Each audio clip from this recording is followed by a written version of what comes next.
موضوع الدرس بشارة الفتح المبين للمسلمين سورة الفتح تفسیر ابن کثیر. الحمد لله رب العالمين والصلاة والسلام على أشرف الأنبياء وسيد المرسلين سيدنا محمد وعلى آله وأصحابه أجمعين. اللهم صل على سيدنا محمد وعلى آل سيدنا محمد كما صليت على إبراهيم وعلى آل إبراهيم في العالمين إنك حميد مجيد. أعوذ بالله من الشيطان الرجيم. بسم الله الرحمن الرحيم. إنا فتحنا لك فتحا مبينا ليغفر لك الله ما تقدم من ذنبك وما تأخر ويتم نعمته عليك ويهديك صراطا مستقيما وينصرك الله نصرا عزيزا. قال المؤلف والمفسر رحمه الله تعالى أدام النفع بعلومه وعلومكم في الدارين آمين. إلى أن قال الإمام أحمد رحمه الله تعالى حدثنا وكيع قال حدثنا شعبة معاوية بن قرة قال سمعت عبد الله بن مغفل رضي الله تعالى عنه يقول قرأ رسول الله صلى الله عليه وسلم الفتح في مسيره سورة الفتح على راحلته فرجع فيها. قال معاوية لولا أني أكره أن يجتمع الناس علينا لحكيت قراءته. أخرجه ابن حديث شعبة به. اب امام احمد رحمۃ اللہ علیہ فرماتے ہیں معاویہ ابن قرہ سے وہ فرماتی ہیں کہ میں نے حضرت عبداللہ ابن مغفر رضی اللہ تعالی عنہ سے سنا کہ حضور صلی اللہ علیہ وسلم نے عام الفتح فی مسیرہ، آپ جب سفر کر رہے تھے تو سورۃ الفتح اس وقت نازل ہوئی جب آپ اپنی سواری پہ تھے. فرجع فیہا، رجع مانا ترجیع، یہ رجع نہیں لفظ ہے رجع یعنی ترجیح، کہ آپ تھے نا اونٹنی پہ سوار تھے. انا فتحنا لک فتحا مبینا، یعنی یہ کیا ہے، اس کو کبھی اپنا چلاتا ہے کبھی یہ چلاتا ہے. اللہ ہدایت دے، کیا کرے.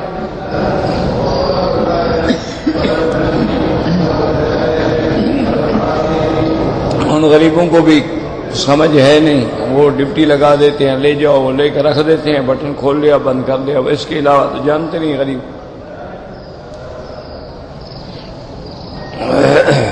تو حضور صلی اللہ علیہ وسلم کی آواز میں ترجیح پیدا ہوئی سواری کی وجہ سے، کیونکہ سواری ہل رہی تھی اور حضور پڑھ رہے تھے تو صاف بات ہے کہ آواز میں تو لہر پیدا ہوگی.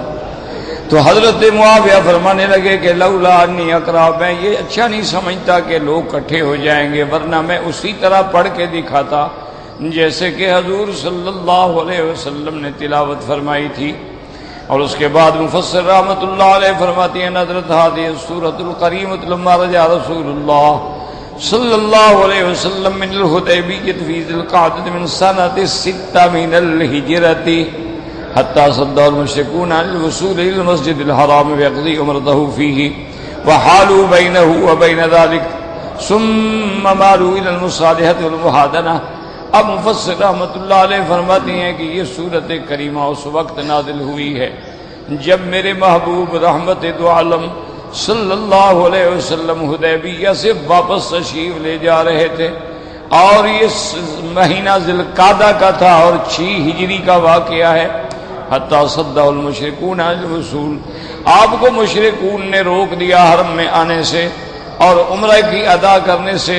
وحالوا بینہ وبین ذلک، حضور صلی اللہ علیہ وسلم حرم کے درمیان میں حائل ہو گئے.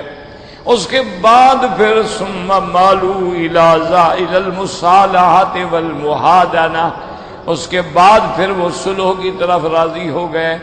وَأَن يَرْجِعَ عَامَهُ هَذَا ثُمَّ يَأْتِي مِن قَابِلٍ، اور اس بات پہ راضی ہوئے کہ اس سال تو حضور صلی اللہ علیہ وسلم واپس جائیں بغیر عمرے کے، لیکن اگلے سال آ کے آپ کو عمرہ کرنے کی اجازت ہوگی.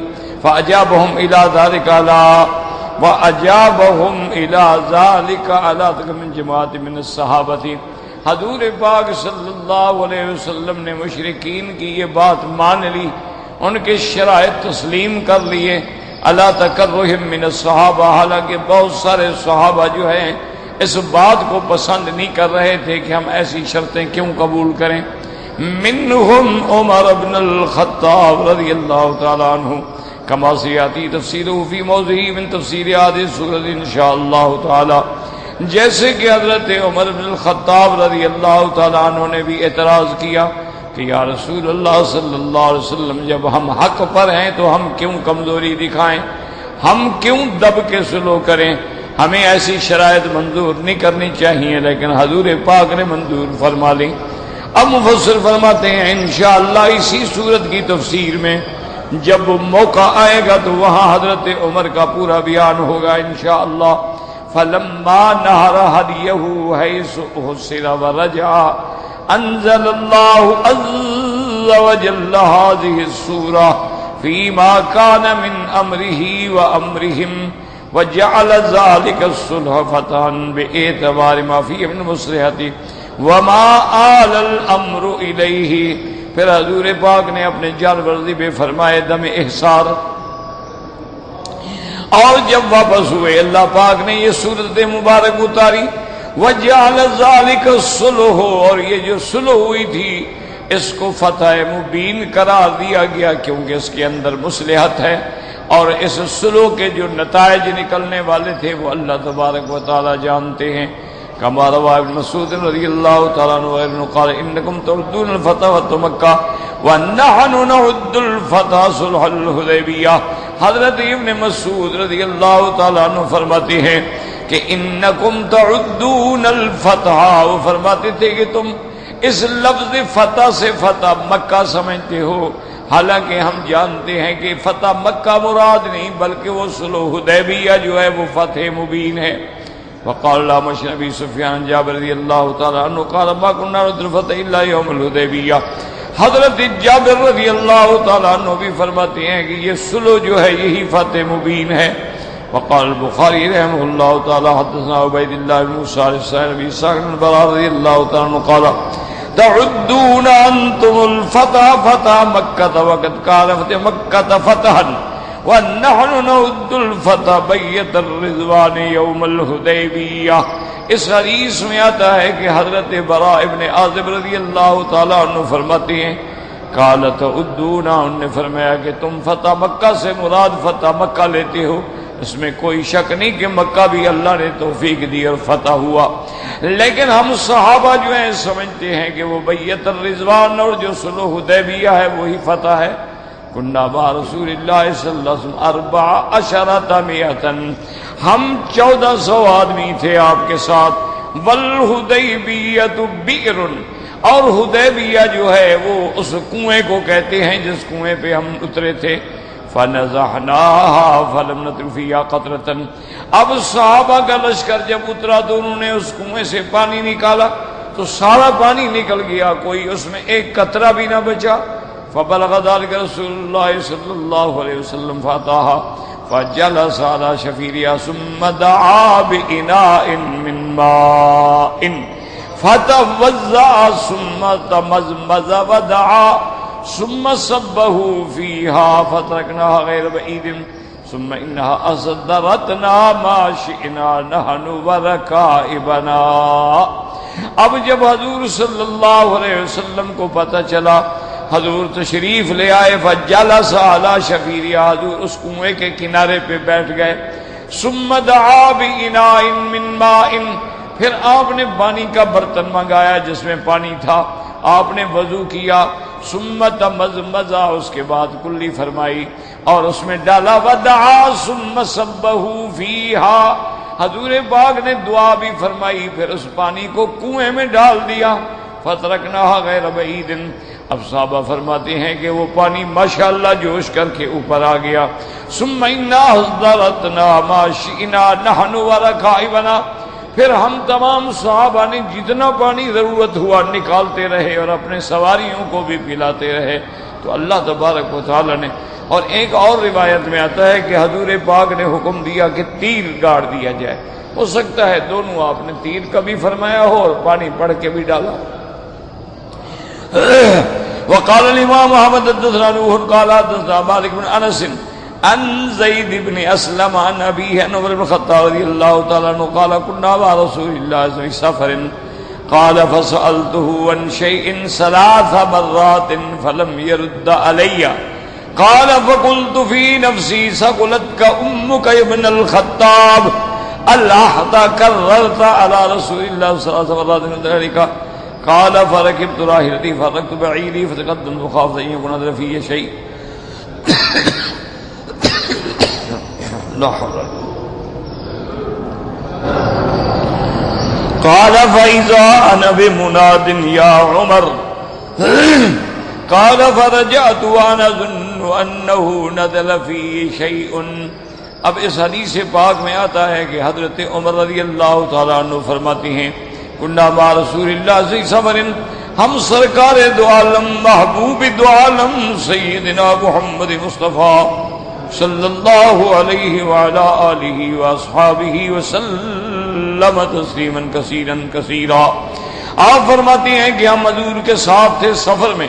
میں نے 3 دفعہ سلام کر کے بات کرنی چاہیے لیکن حضور نے مجھے جواب نہیں دیا. میں نے 1 دفعہ پھر 2 دفعہ پھر 3 دفعہ فلم يرد علی، حضور نے جواب نہیں دیا. وقلت فی نفسی، یہ محاورہ ہے، ثقلتک امک یا ابن الخطاب، اے کاش تیری ماں نے تیرا بوجھ نہ اٹھایا ہوتا. کیا مانا تو پیدا ہی نہ ہوا ہوتا. اللہ وکررتا، تم نے بار بار التجا کی، بار بار تم نے سوال کیا حضور سے لیکن حضور نے تجھے جواب ہی نہیں دیا. معلوم ہوتا ہے حضور ناراض ہے. اب حضرت عمر فرماتی ہیں کہ پھر میں ڈر گیا. فرکبت راحلتی، میں اپنی اونٹنی پہ سوار ہوا. فحرکت بعیری، میں نے اپنے اونٹنی کو تیز چلایا. فتقدمت، میں قافلے سے آگے نکل گیا. مخافت ان ينزل فی شیء، میں اس بات سے ڈر گیا کہ خدا جانے اب میرے بارے میں کوئی وحی نازل نہ ہو جائے کہ میں نے حضور پاک کو 3 دفعہ پریشان کیا لیکن آپ نے جواب نہیں دیا ہے. اب فرماتے ہیں کہ جناب میں اسی طرح دور جا رہا تھا. فَإِذَا أَنَا بِمُنَادٍ، پھر میں نے پکارنے والے کی آواز سنی، وہ پکارتا ہے یا عمر عمر. تو میں نے کہا کیا بات ہے؟ انہوں نے کہا حضور بلا رہے ہیں. قال فرجعت وانا اظن انه نزل في شيء، کہتی ہیں میں واپس لے کے آیا سواری کو حضور کے قریب اور میں ڈر گیا کہ شاید میرے بارے میں کوئی اللہ کے وحی اتار دی ہے. قال فقال النبي صلی اللہ علیہ وسلم نزل علی الباریۃ سورۃ ہی احب الی من الدنیا وما فیہا. حضور پاک نے فرمایا کہ عمر آج مجھ پہ ایک ایسی صورت اللہ نے اتاری ہے کہ ساری دنیا اور اس کے اندر جو نعمتیں ہیں ان سب سے بھی مجھے یہ آیت زیادہ محبوب ہے. اور اس کے بعد حضور نے پڑھا انا فتحنا لک فتحا مبینا لیغفر لک اللہ ما تقدم من ذنبک وما تأخر. ورواه البخاری والترمذی والنسائی من طرق عن مالک رحمہ اللہ. وقال علی بن المدینی رحمہ اللہ وهذا اسناد مدنی جید لم نجدہ الا عندهم. حضرت علی بن المدینی فرماتے ہیں کہ اس کی سند بہت اچھی ہے. وقال امام احمد حدثنا عبد الرزاق قال حدثنا معمر عن قتادة عن انس بن مالک رضی اللہ تعالی عنہ قال نزلت على النبي صلى الله عليه وسلم ليغفر لك الله ما تقدم من ذنبك وما تأخر مرجعه من الحديبية. قال النبي صلى الله عليه وسلم لقد انزلت علی اللیلۃ آیۃ احب الی مما علی الارض. حضور صلی اللہ علیہ وسلم جب حدیبیہ سے واپس تشریف لے جا رہے تھے تو یہ آیت نازل ہوئی، اور میرے آقا محبوب دو جہاں رحمت دو عالم صلی اللہ علیہ وسلم نے فرمایا کہ آج رات مجھ پہ اللہ نے ایک ایسی آیت اتاری ہے، احب الی مما علی الارض، مجھے جو کچھ زمین پہ ہے ہر چیز سے زیادہ محبوب ہے. ثم قرأها علیہم النبی صلی اللہ علیہ وسلم، اس کے بعد میرے آقا نے رحمت دو عالم نے محبوب دو عالم صلی اللہ علیہ وسلم نے یہ آیت تلاوت فرمائی، انا فتحنا لک فتحا مبینا لیغفر لک اللہ ما تقدم من ذنبک وما تأخر ویتم نعمته علیک وَيَهْدِيَكَ صِرَاطًا مُسْتَقِيمًا. فَقَالُوا هَنِيًّا مَرِيًّا يَا نَبِيَّ اللَّهِ بَيَّنَ اللَّهُ عَزَّ وَجَلَّ مَا يَفْعَلُ بِكَ فَمَاذَا يَفْعَلُ بِنَا. فَنَزَلَتْ فَلْيُدْخِلَ الْمُؤْمِنِينَ وَالْمُؤْمِنَاتِ جَنَّاتٍ تَجْرِي مِن تَحْتِهَا الْأَنْهَارُ حَتَّى بَلَغَ فَوْزًا عَظِيمًا اخرجاہ فی الصحیحین من روایت قتادہ. جب یہ آیت پڑھی تو صحابہ نے کہا حضور مبارک ہو، ہنیئا مریئا، آپ کے بارے میں تو اللہ نے فیصلہ کر دیا، اللہ نے بتلا دیا کہ لیغفر لک اللہ ما تقدم من ذنبک وما تأخر، پہلی اور پچھلی سب غلطیاں اللہ نے معاف کر دی. آپ کے بارے میں تو فیصلہ ہو گیا، آپ کو مبارک ہو، پتہ نہیں ہمارے ساتھ کیا ہو. تو اللہ تبارک و تعالی نے پھر یہ آیت اتاری، لیدخل المؤمنین والمؤمنات جنات تجری من تحتها الانہار. اللہ نے صحابہ کے بارے میں بھی بتلا دیا کہ ہم ایمان والے مرد اور عورتیں جو ہیں ان کو ایسے باغوں میں داخل کریں گے جن کے نیچے نہریں بہتی ہیں، حتیٰ کہ فوزاً عظیمہ تک یہ آیت نازل ہوئی، اور یہ روایت صحیحین میں موجود ہے. تو یہ آیت مبارک اور احادیث صحیحہ ہے. اب سمجھنے کا مسئلہ یہاں یہ ہے کہ اللہ فرماتے ہیں آپ کے پہلے گناہ بھی اور بعد میں آنے والے بھی سب ہم نے بخش لیے. لفظ آیا ہے ذنب کا. ویسے قرآن پاک میں اور احادیث پاک میں یاد رکھیں تقریباً یہ ذنب کا لفظ بھی استعمال ہوتا ہے، خطا کا بھی استعمال ہوتا ہے، سیئہ کا بھی استعمال ہوتا ہے. یعنی کئی الفاظ ہیں جو قرآن پاک میں آتے ہیں، جیسے یہاں لفظ ذنب ہے، اسی طرح کئی جگہ پہ ہے ربنا اغفر لنا خطایانا، اسی طرح ہے جزاء سیئۃ سیئۃ مثلہا. تو یہ سارے الفاظ ہیں، لیکن ذنب کا معنی گناہ ہے، اور ہمارا عقیدہ ہے کہ اللہ کے انبیاء معصوم ہیں، گناہوں سے پاک ہیں.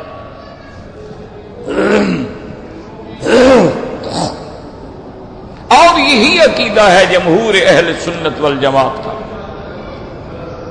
کہ اللہ کے انبیاء معصوم ہوتے ہیں، گناہوں سے پاک ہوتے ہیں. اب اس میں کوئی شک نہیں ہے کہ علماء نے مختلف اقوال لکھے ہیں. بعض کہتے ہیں کہ بھی نبوت سے پہلے تو گناہ ہو سکتا ہے، لیکن نبوت کے بعد گناہ نہیں ہو سکتا. وہ کہتے ہیں کہ ایک زندگی ہے قبل نبوت، قبل بعثت، اور ایک زندگی ہے بعد النبوت، بعد البعثت. وہ کہتے ہیں نبوت سے پہلے ہو سکتا، کیونکہ وہ بعض مقامات پہ جب انہوں نے دیکھا بھی آدم علیہ السلام سے اتنی بڑی غلطی ہو گئی کہ اللہ نے نصاً فرمایا تھا کہ وَلَا تَقْرَبَا هَٰذِهِ الشَّجَرَةَ فَتَكُونَا مِنَ الظَّالِمِينَ. لیکن آدم علیہ السلام نے کھا لیا. تو وہ کہتے ہیں بہرحال کہ یہ نبوت سے پہلے تھا، ابھی آدم علیہ السلام کو نبوت نہیں ملی تھی. تو بعض علماء یہ فرماتے ہیں یعنی نبوت سے پہلے تو غلطی ہو سکتی ہے، بعد میں نہیں ہوتی. ایک دوسرا قول علماء کا یہ ہے کہ انبیاء کو اللہ نے کبائر سے محفوظ رکھا ہے، معصوم ہیں یعنی آپ سے اور تمام انبیاء سے. جو کبائر ہیں، بڑے بڑے گناہ ہیں، جیسے زنا ہے، شراب ہے، قتل ہے، قذف المحصنات ہے، تولی یعنی زحف ہے، یہ جو بڑے گناہ ہیں ان سے اللہ نے انبیاء کو معصوم رکھا ہے. ہاں صغائر ہو سکتے یعنی کبائر گناہ تو نہیں ہوتے، لیکن صغائر ہو سکتے ہیں. اور صغائر کے بارے میں اللہ کا فیصلہ ہے کہ ان الحسنات یذھبن السیئات، کہ جب آدمی نیکی کا عمل کرتا ہے تو سیئات ختم ہو جاتی. تو بعض علماء اس بات کے قائل ہیں، یاد رکھو، بعض کہتے ہیں نبوت سے پہلے خطا ہو سکتی ہے، بعد میں نہیں. بعض کہتے ہیں کبائر سے معصوم ہیں لیکن صغیرہ ہو سکتے ہیں.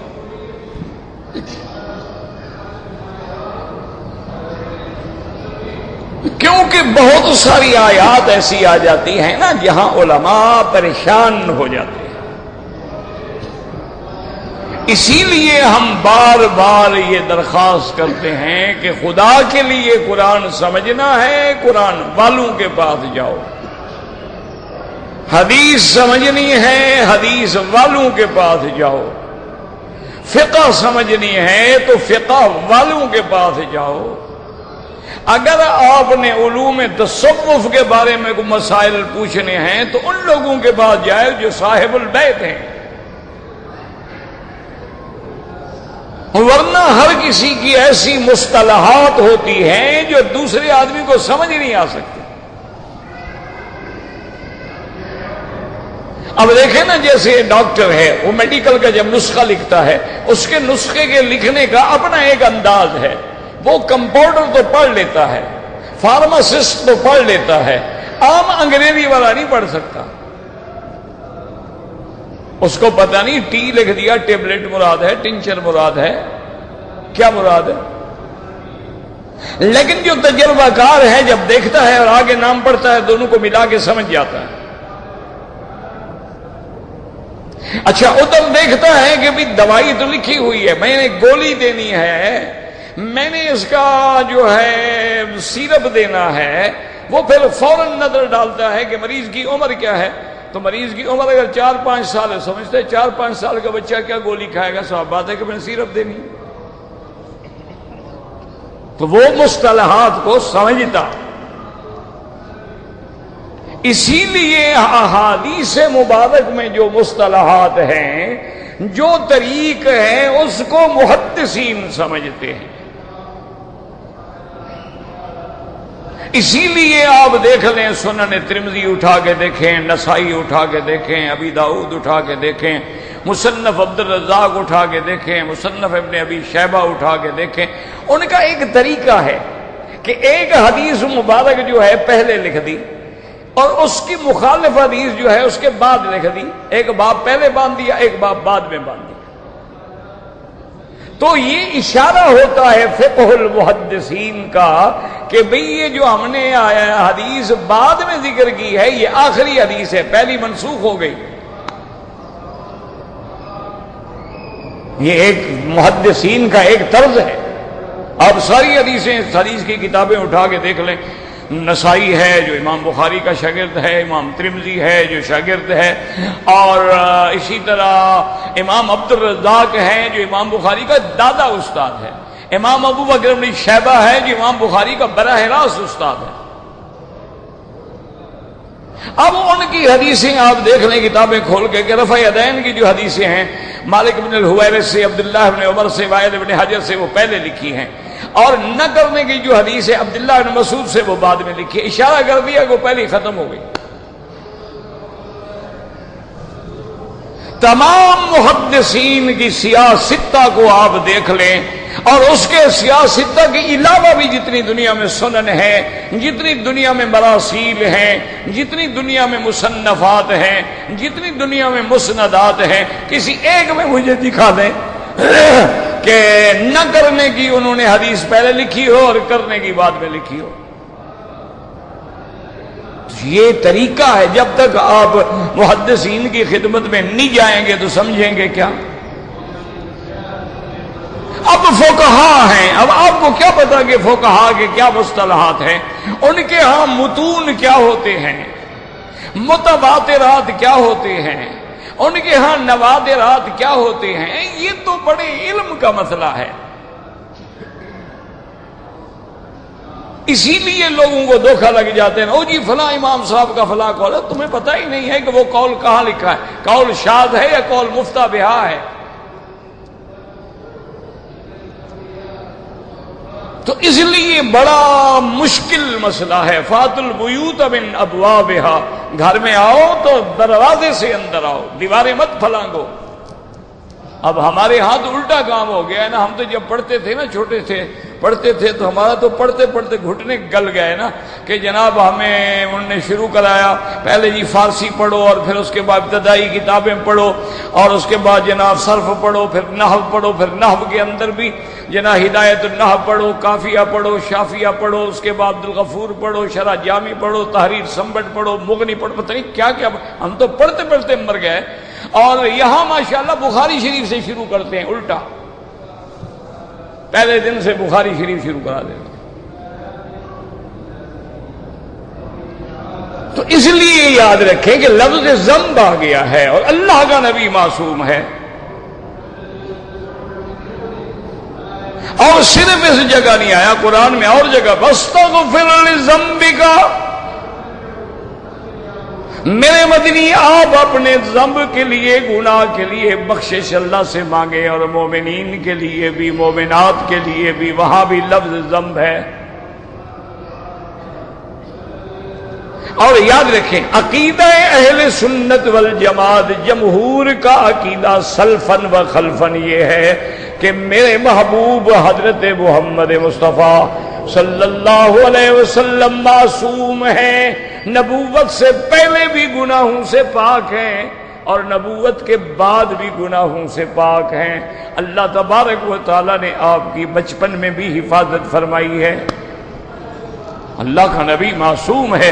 اگر اللہ کے نبی سے ہاں سہو ہو سکتا ہے، نسیان ہو سکتا ہے، ترک اولا ہو سکتا ہے، ترک افضل ہو سکتا ہے، اجتہاد کے اندر امور دنیاوی میں یا امور دینیہ میں خطا ممکن ہے، چونکہ مجتہد ماجور ہوتا ہے، مجتہد کبھی معذور نہیں ہوتا۔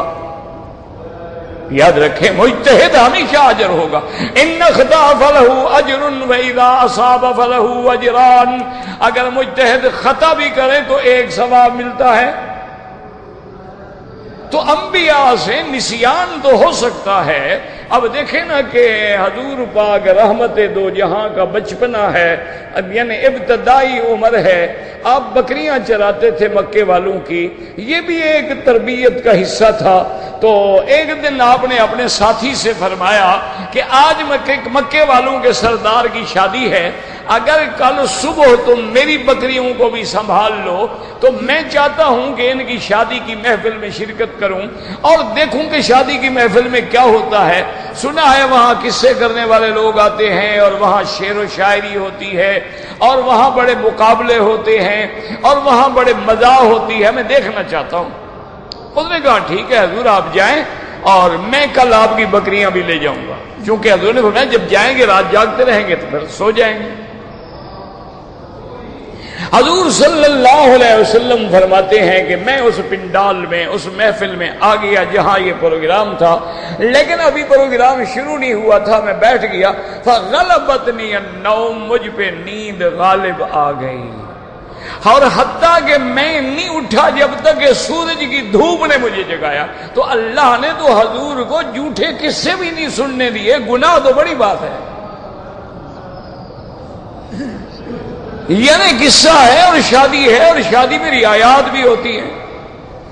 خوشی کی محفل میں جیسے دف شب بجانا ہے یا لڑکیاں یعنی مغنیات نہ ہوں لیکن گھروں میں بیٹھ کے وہ اپنا گاتی واتی ہیں تو کوئی ایسا مسئلہ بھی نہیں ہے، لیکن اللہ نہیں چاہتے تھے کہ میرا مدنی محمد مصطفیٰ ان جاہلیت کے رسموں کے اندر بھی شرکت کریں، نیند آ گئی۔ اچھا چلو سمجھ سکتے ہیں جی اتفاق ہو گیا، اتفاقاً نیند آ گئی۔ تو صبح جب حضور آئے لیٹ اپنے ساتھی کے پاس، اس نے پوچھا ہاں حضور آپ نے راز دیکھا، مزہ آیا؟ آپ نے فرمایا مجھے تو نیند آ گئی، میں نے تو کچھ بھی نہیں دیکھا، آج رات میں پھر جاؤں گا۔ اب تو حضور تیار ہو کے آئے ہیں نا کہ آج ہر حال میں نے وہ دیکھنا ہے، دوسری رات ہے، پورے عزم کے ساتھ آئے ہیں۔ آپ فرماتے ہیں میں آ گیا اور بالکل مضبوط ہو کے بیٹھ گیا کہ آج بالکل نہیں سونا ہے، اور ابھی محفل شروع نہیں ہوئی تھی غلبت نے 9 مجھ پہ نیند آ گئی۔ تو جس اللہ نے وہاں حفاظت فرمائی ہے، اسی کعبۃ اللہ کی جب تعمیر ہو رہی تھی تو قریش مکہ بھی تھے اور میرے محبوب بھی تھے، اور آپ کی عمر 25 سال تھی، ان فوان شباب تھا، تو حضور پاک بھی پتھر اٹھا اٹھا کے قریش کی مدد کر رہے تھے۔ ابھی طالب نے دیکھا کہ حضور جب پتھر اٹھاتے ہیں تو آپ کا کندھا مبارک زخمی ہو جاتا ہے، وہ برداشت نہ کر سکا، اس نے آگے کہا کہ یا ابن عمے یہ کیا کر رہے ہو، کپڑا رکھو کندھے پہ۔ حضور نے فرمایا میرے پاس کپڑا نہیں ہے، تو اس نے کہا چادر کھول لو۔ اچھا اس زمانے میں مردوں کے سامنے چادر کھولنا کوئی عیب نہیں سمجھتے تھے۔ آج بھی ہمارے دیہاتوں میں آپ دیکھ لیں، لوگ جاتے ہیں نہروں پہ اور ندیوں پہ اور نالوں پہ، وہاں سب ننگے نہا رہے ہوتے ہیں۔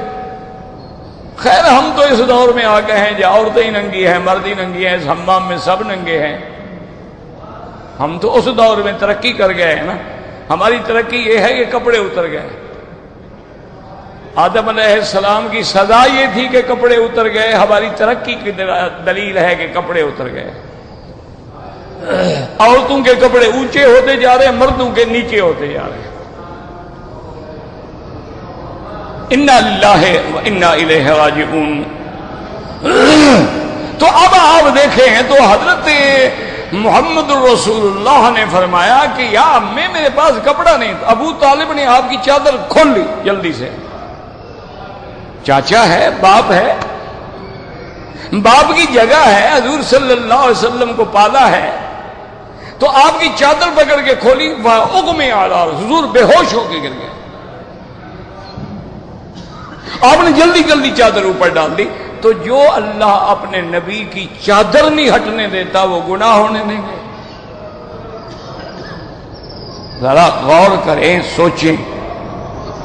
حالانکہ اس دور میں یعنی یہ گناہ سمجھا ہی نہیں جاتا تھا، ابھی اسلام نہیں آیا، قرآن نہیں آیا، اعلان نبوت بھی نہیں ہوا، اس وقت بھی اللہ تبارک و تعالی نے حفاظت کی ہے۔ اس دور میں بھی رحمت دو عالم نے کبھی بت کے آگے سجدہ نہیں کیا۔ اس دور میں حضور صلی اللہ علیہ وسلم نے کسی کو زبان سے گالی نہیں دی، اور جس پیغمبر کی نبوت کے بعد یہ پہرا ہے کہ حضور نماز پڑھا رہے ہیں، آپ نے گرمی کا زمانہ تھا، جوتا پہنا ہوا تھا، جوتا اتار دیا، تو جن جن صحابہ کے پاؤں میں جوتا تھا انہوں نے بھی اتار دیا۔ جب فارغ ہوئے تو حضور نے فرمایا کہ بھی آپ لوگوں نے کیوں اتارا؟ انہوں نے کہا حضور جب آپ نے اتار دیا تو ہماری نظر بھی پڑ گئی، ہم نے بھی اتار دیا۔ تو حضور نے فرمایا جاءنی جبریل آنفا، میرے پاس تو جبریل آئے تھے، انہوں نے آگے بتایا تھا کہ آپ کے جوتے میں کچھ لگا ہوا ہے، اتار دیں۔ تو جو اللہ نبی کے جوتے میں بھی تھوڑی سی کوئی غلط چیز برداشت نہیں فرماتے، وہ اللہ کے نبی سے گناہ ہونے دیں گے؟ اور یہیں سے مسئلہ سمجھ آ گیا کہ جوتا پاک ہو تو نماز جائز ہے۔ ہمیں کون بتائے گا جناب؟ اللہ کے پیغمبر کے پاس جبریل آ جاتا ہے۔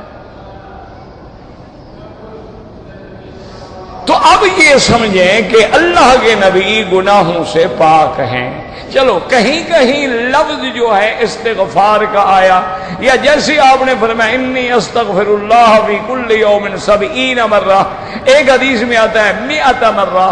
تو اس کی وجہ کیا ہے؟ علماء نے لکھا اصل بات یہ ہے کہ جتنا جتنا شان بڑا ہوتا ہے وہاں چھوٹی سی لغزش جو ہے ان کو بڑی نظر آتی. جیسے اللہ والے کی تہجد رہ جائے نا، سارا دن روتا رہتا ہے، بھئی کوئی گناہ ہو گیا کہ رات اللہ نے مجھے جاگنے نہیں دیا، بھئی کوئی گناہ ہو گیا رات اللہ نے مجھے اس رحمت کی گھڑی میں عبادت سے محروم کر دیا. ساری رات سارا دن روتا رہے گا، لیکن عام آدمی میرے جیسا فرض بھی چلا جائے پرواہ نہیں ہوتی.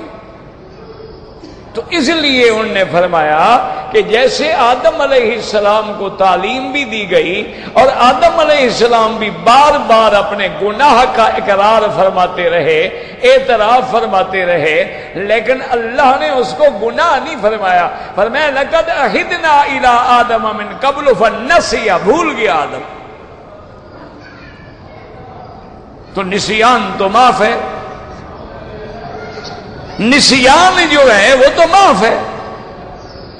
حضور نے فرمایا کہ 3 آدمی جو ہیں، آدمی سو گیا ہے تو معاف ہے، اس کو کیا پتا نیند میں مجھے نیند نہیں کھلی، نماز نہیں پڑھی بیچارے نے، جب کھلے پڑھ لے.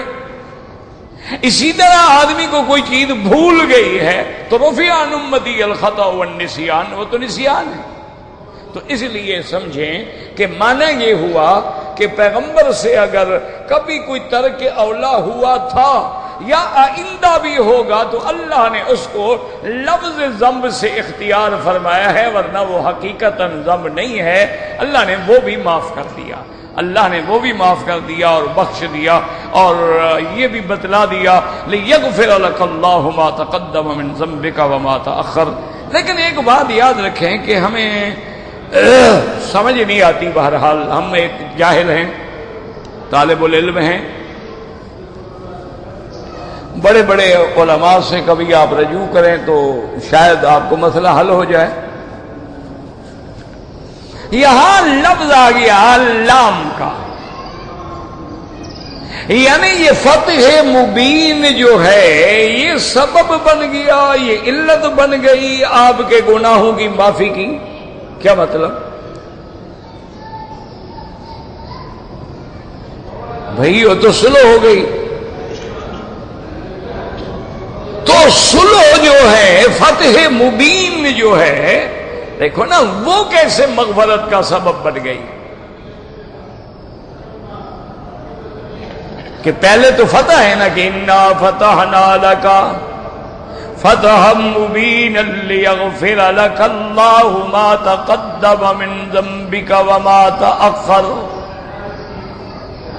تو اب اس فتح مبین کو آگے اللہ فرماتے ہیں تاکہ ہم نے آپ کے بخش دیے جو پہلے گناہ ہیں یا بعد میں آئندہ ہوں گے، اور وَيُتِمَّ نِعْمَتَهُ عَلَيْكَ، اور ہم نے اپنی نعمت پوری کر دی.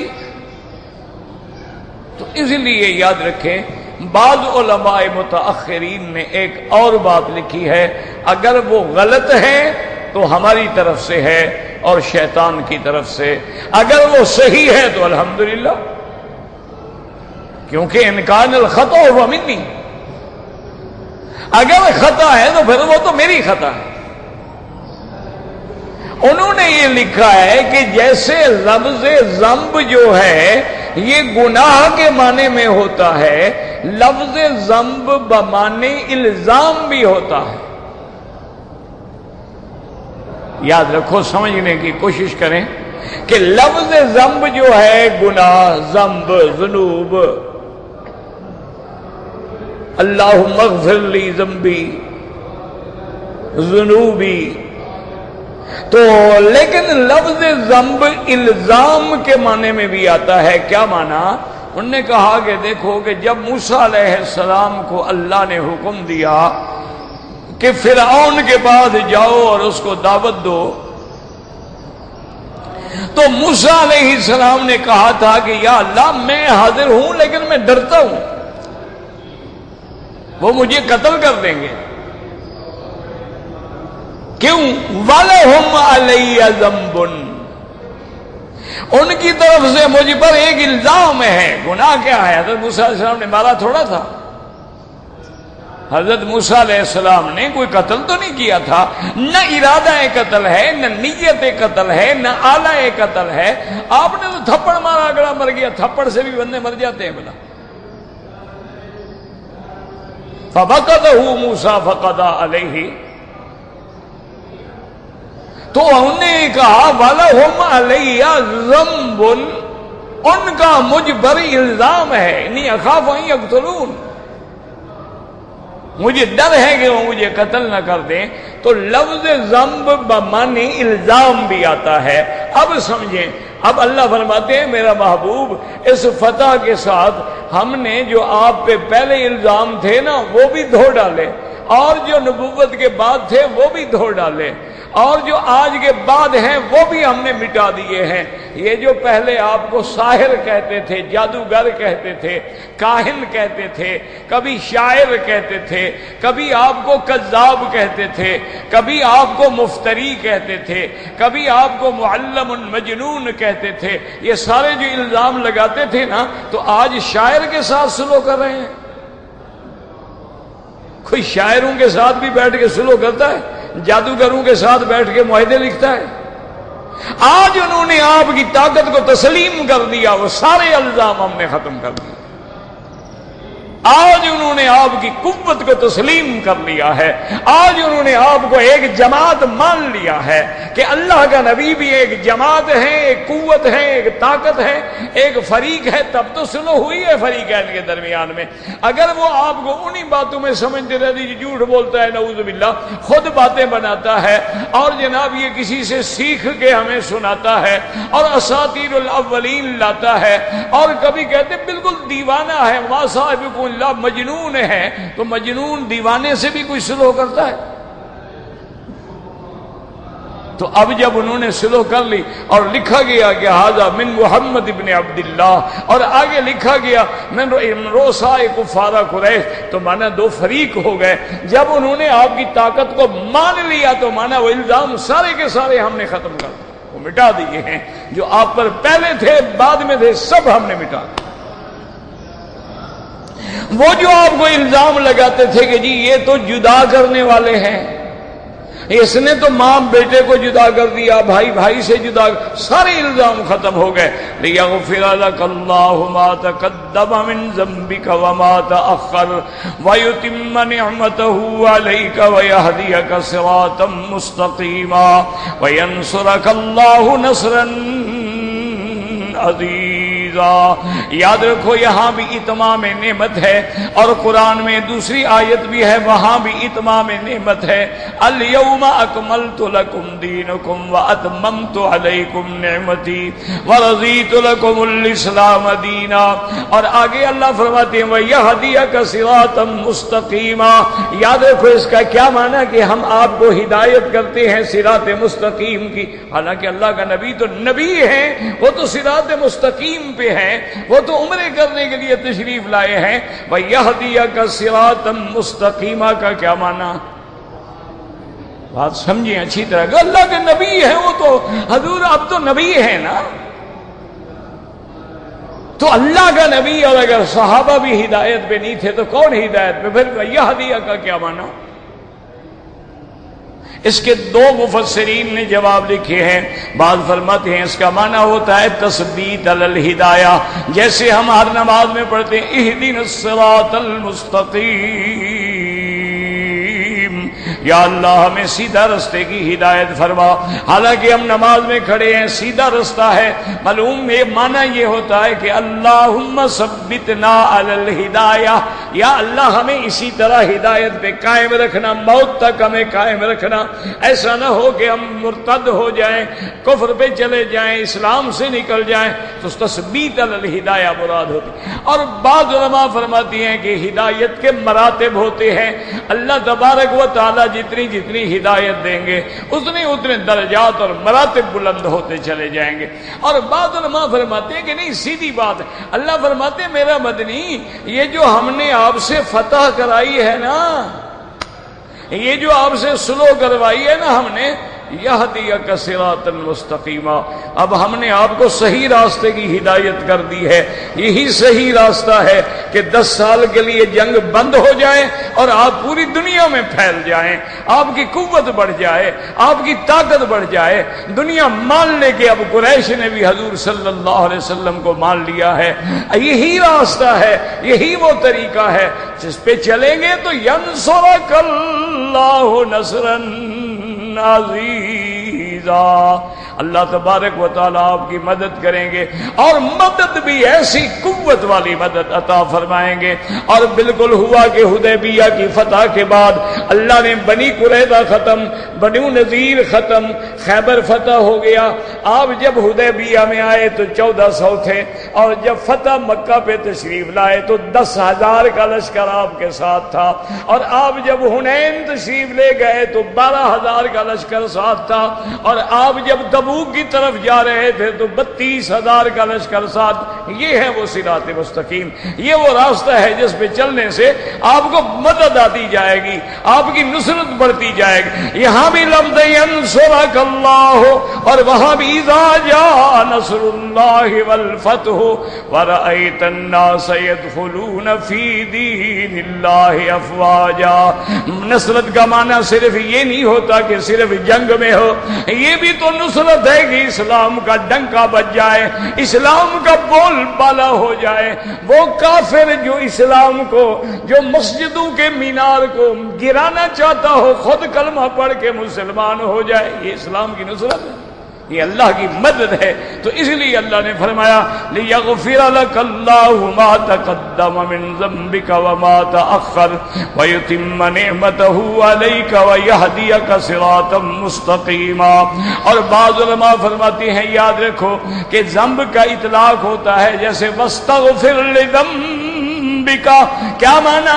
خطاب نبی کو ہوتا ہے لیکن مراد امت ہوتی ہے، تاکہ امت کو ہدایت ہو کہ جب اللہ فرماتے ہیں میرا مدنی آپ بھی بخشش مانگیں، اور حضور فرماتے ہیں کہ میں ایک مجلس میں 70 دفعہ بخشش مانگتا ہوں، تو امت کو تو اور زیادہ کوشش کرنی چاہیے۔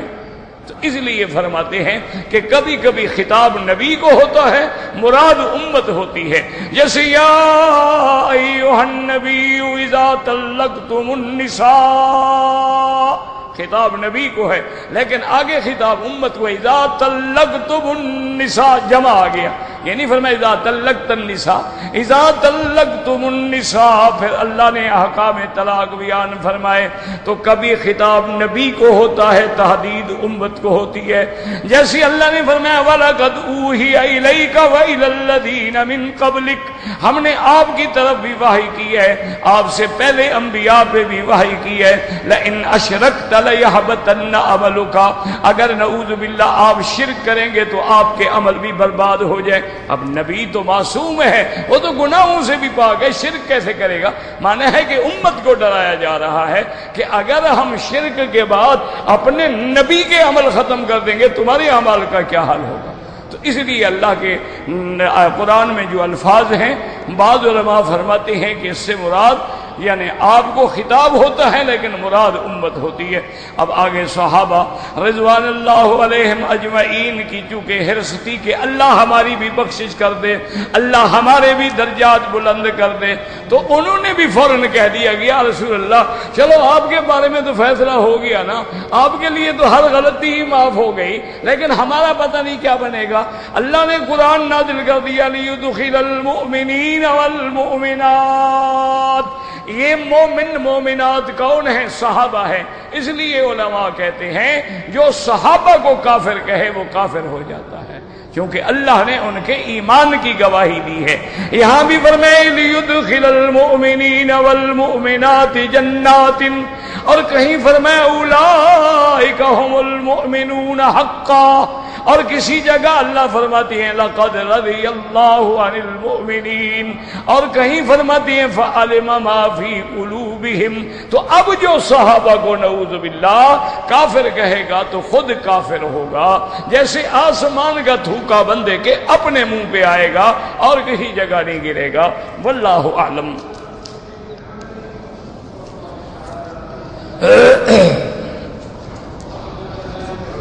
میرے بیٹے کا نام پتہ نہیں کیا لکھا ہے آپ نے، مجھے تو سمجھ ہی نہیں آتا، ربین رمجین پتہ نہیں کیا ہے، ہاں کیا رمیز، وہ کیا ہوتا ہے مجھے بھی نہیں پتا بھائی۔ اگر کسی کے پاس بیٹیاں ہیں، مرنے کے بعد بیٹیوں کو وراثت ملے گی؟ بالکل ملے گی۔ اگر کسی امام کے ساتھ جھگڑا ہو جائے تو اس کے پیچھے نماز پڑھنی چاہیے، کیوں نہ پڑھو، لیکن وہ تو آتا ہے کہ اگر امام کو آدمی برا سمجھتا ہو کہ پھر کیا دل لگے گا نماز میں، تو اس لیے بہرحال اگر جھگڑا ہے جھگڑے کو ختم کرو، یا اگر دل میں اس کے بارے میں تمہارے برائی آ گئی ہے تو کسی اور امام کے پیچھے جا کے پڑھو۔ کہتے ہیں جی کہ تراویح میں عورتیں تراویح پڑھ سکتی ہیں، بالکل کوئی منع نہیں ہے، لیکن یہی افضل ہے کہ مساجد میں باقاعدہ باپردہ انتظام ہوتا ہے، لیکن عورتیں اگر مل کے آپس میں پڑھیں اور عورت ان کے آگے کھڑی نہ ہو، درمیان میں کھڑی ہو کہ کوئی حافظہ ان کو تراویح پڑھائے، تو کوئی ایسا مسئلہ نہیں، چونکہ تراویح میں توسع ہے، تراویح سنت ہے، اس میں وسعت ہے، فرض میں عورت امام نہیں بن سکتی۔ لیکن آج کل تو ماشاءاللہ جناب عورتوں کو جمعہ بھی پڑھا رہی ہیں، عیدین بھی پڑھا رہی ہیں، پتہ نہیں اور کیا کیا پڑھائیں گی۔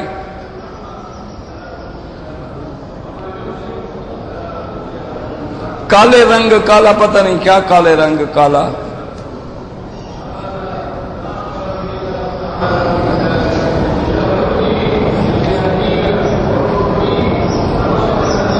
کہتے جی کہ ایک کمپنی ہے، وہاں سے جو پہاڑ توڑے جاتے ہیں وہ ٹرک کو دیتے ہیں 110 ریال ایک چکر کا، لیکن پیمنٹ کرتے ہیں تقریباً 4 5 6 مہینے کے بعد۔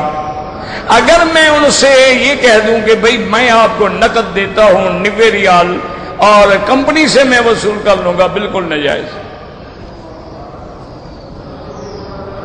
کہتے جی کہ اگر ہندوستان اور پاکستان کے درمیان میں جنگ ہو جائے، خدا کرے نہ ہو، تو ہم کیا کریں؟ مسلمان کے خلاف نہ لڑے۔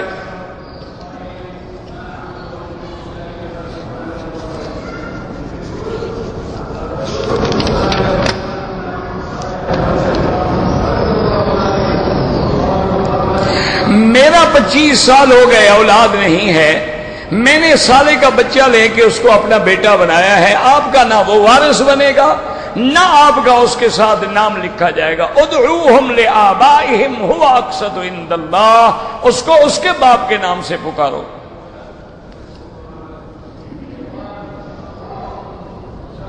کہتے ہیں میں قرآن پڑھتا رہتا ہوں، جب میں حمام میں جاتا ہوں تو زبان پہ قرآن جاری ہو جاتا ہے، بند رکھے منہ میں کوئی چیز رکھ لی۔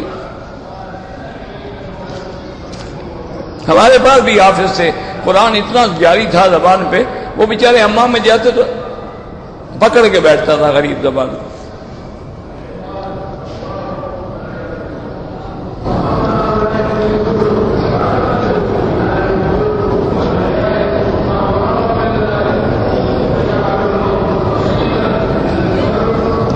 کہتے ہیں جی کہ ایک مولوی صاحب مسجد کے امام ہیں، لوگ علاج کی غرض سے ان کے پاس آتے ہیں، وہ دوسروں کا ہاتھ دیکھنے کے بجائے اپنا ہاتھ دیکھ کر دوسرے ہاتھ سے ایسے یعنی کراس کا نشان لگاتے ہیں، پھر ان کو بتاتے ہیں کہ تمہیں یہ بیماری ہے، پتہ نہیں ہے، بہرحال اللہ عالم۔ آج کل اصل بات یہ ہے کہ علاج کے بھی کئی طریقے آ گئے۔ بعض دیکھیں نا جیسے پوائنٹس کا علاج کرتے ہیں، وہ دباتے ہیں، مثلا یہاں دبائیں گے، یہاں دبائیں گے، یہاں دبائیں گے، کہیں گے آپ کو کہاں تکلیف ہو رہی ہو، ہاں آپ کو فلاں بیماری ہے، فلاں بیماری، یہاں دبائیں گے تو فلاں بیماری، یہاں دبائیں گے تو فلاں بیماری، یہاں دبائیں گے تو فلاں بیماری۔ تو یہ بھی ایک طریقہ علاج ہے۔ اس کے علاوہ اگر کوئی جھوٹ فریب ہے تو اللہ ہدایت دے، ورنہ طریقے علاج ہیں ایسے دنیا میں آ گئے ہیں، جیسے سوئیاں لگا کے علاج کرتے ہیں، اسی طرح پوائنٹس کو دبا کے علاج کرتے ہیں، یہ بھی مختلف طریقہ علاج ہے۔ تو اللہ جانے اس مولوی صاحب کو کوئی طریقہ آتا ہو۔